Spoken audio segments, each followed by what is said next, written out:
কলকাতা আন্তর্জাতিক বইমেলায় প্রতি ১০ জন দর্শনার্থীর ৬ জনই আসতেন বাংলাদেশ প্যাভিলিয়নে।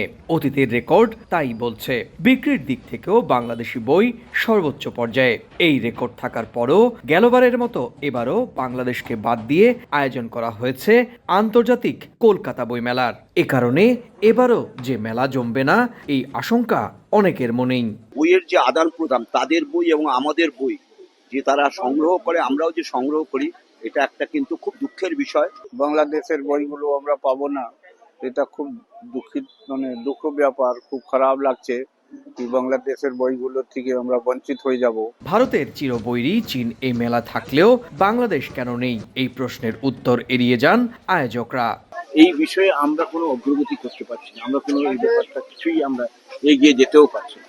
তাহলে আমরা চাই গভর্নমেন্ট কোর্ট এবারও গভর্নমেন্ট ব্যবস্থা নিশ্চয়ই নেবে আগামী দিনে। কলকাতা আন্তর্জাতিক বইমেলা শুরু হচ্ছে আগামী বৃহস্পতিবার।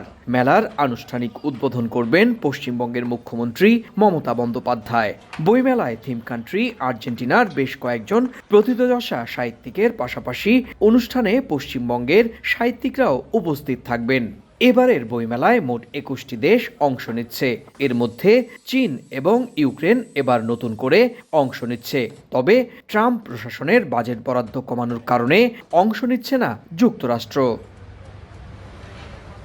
সুব্রত আচার্য, সময় সংবাদ, কলকাতা।